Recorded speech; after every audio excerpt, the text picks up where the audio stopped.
काय सांगाल नुकतंच मंत्रिमंडळाचा विस्तार झालाय.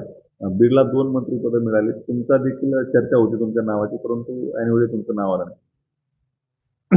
नाही, आता मंत्रिमंडळाचा विस्तार झाला आहे, शपथविधी झालेला आहे आणि बीड जिल्ह्याला 2 कॅबिनेट मंत्री पहिल्यांदाच मिळालेले. ही अतिशय आनंदाची गोष्ट आहे. आपण अपेक्षा करूया या दोन्ही मंत्री महोदयाच्या माध्यमातून बीड जिल्ह्याच्या विकासाला गती मिळेल, चालना मिळेल आणि त्यासाठी सरकारच्या माध्यमातून भरपूर निधी या जिल्ह्याच्या विकासासाठी आणण्यामध्ये हे दोन्ही मंत्री यशस्वी होतील अशी अपेक्षा करायला काही हरकत नाही.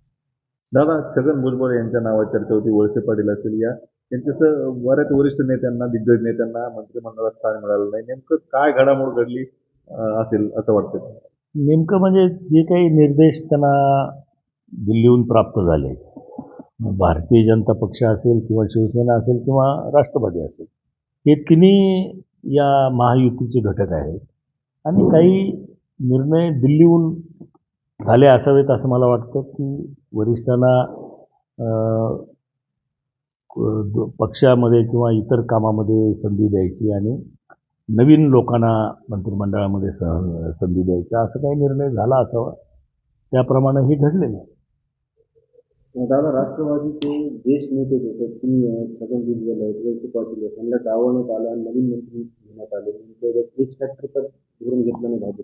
नाही, काय माहिती नाही त्याच्याबद्दल. आमचे पक्षश्रेष्ठीच सांगू शकतील काय निकष त्यांनी लावले आणि कशामुळे निर्णय घेतले, हे फक्त तेच सांगू शकतील. त्याच्यामुळं मी काही त्याच्याबद्दल बोलणं काही योग्य नाही. माजलगावमध्ये एक 4 दिवसापूर्वी एक बॅनर लावण्यात आले होते. तिथे तुमच्या विरोधात असल्याचं म्हटलं जात होतं. या अशा आशयाचे बॅनर का लावण्यात आले? नाही, मला काही माहिती नाही त्याच्याबद्दल. कुठले बॅनर होते, काय होते ते मला माहिती. मी काही ते म्हणजे ते वाचलेले नाही पण तिथलं लक्षही नाही. आपण पक्षावरती नाराज आहात? अजिबात नाही, अजिबात नाही. काय पक्षावर त्याच्याबद्दल नाराज आहे.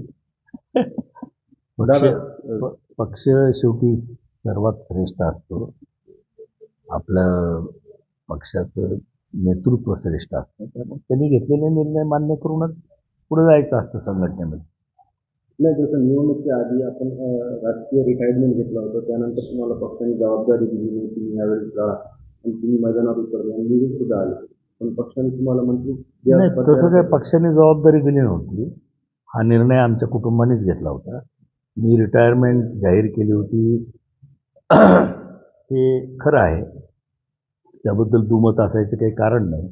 परंतु जेव्हा निवडणुकीची राजकीय परिस्थिती बघितली तेव्हा ही निवडणूक मी लढवली तरच योग्य आहे असं माझं ठाम भूमिका, म्हणजे असा विचार मी केला आणि मग त्याप्रमाणे आमच्या कुटुंबात निर्णय होऊन मी निवडणूक लढवायची निर्णय घेतला गेला आणि जनतेनेही तो निर्णय सार्थ ठरवला. दादा, संतोष देशमुखांच्या खुनाच्या आडून धनंजय मुंडेंना टार्गेट केलं जाते का? नाही, असं काही कारण नाही. कुठं कोणीच टार्गेट केलं नाही. आता सुरेश दस आहेत जे युतीमधले आहेत किंवा नाही, आता सुरेश धसनी काय बोलावं किंवा संदीप क्षीरसागरने काय बोलावं किंवा आणखीन कुणी काय बोलावं हा त्यांचा प्रश्न आहे.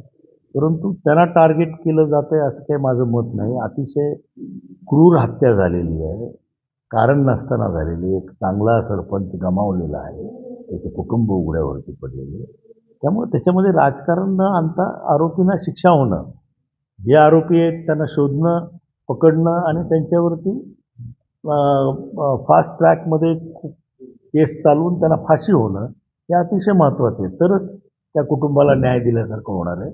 हे काय राजकारणाचा विषय आहे असं मला वाटत नाही. काल त्यांच्या भावांनी पण असं सांगितलं की हा जातीवादामुळे खून झालेला नाही. मग खरं आहे ना ते. कोण म्हणलं जातीवादाने खून झाला असं कोण म्हटलं? कुणी म्हणलंय तसं? आजपर्यंत कुणी स्टेटमेंट केलंय? म्हणजे मला काही समजतच नाही. हा प्रश्न तिथं उपस्थित होत नाही. कुणीही असं म्हणलेलं नाही की जातीवादामुळे खून झाला. हा खून कशामुळे झाला, काय झाला, कुठल्या वादातून झाला हे सगळे बीड जिल्ह्यातल्या जनतेला माहीत आहे. तिथं कोण खंडणी मागण्यासाठी गेलं होतं, कुणी मारहाण केली, त्याच्यामध्ये सरपंच म्हणून त्या ठिकाणी ते प्रकरण मिटवायला संतोष देशमुख गेले होते, एवढीच त्यांची चूक आहे, बाकी काही नाही आहे. आणि मग जातीवादामधून झाला किंवा पेढीमधून झाला असं कोणालाच म्हणायचं नाही. ही दुर्दैवी घटना घडलेली आहे, अतिशय वाईट घटना घडलेली आहे आणि म्हणून निश्चितपणानं सरकारने सुद्धा याच्या मुळाशी कोण आहे, काय नेमकं प्रकार झाला, कुणी खंडणी मागितली, काय झालं, हे सगळ्या प्रकार आता त्याच्यावर ते गुन्हे दाखल झालेले आहेत. त्याच्या मुळाशी जावं सरकारने, एवढीच अपेक्षा आहे.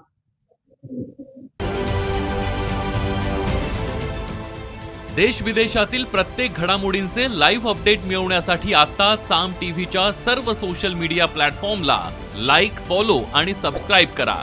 तसंच सर्व नोटिफिकेशनसाठी बेल आयकॉन प्रेस करायला विसरू नका.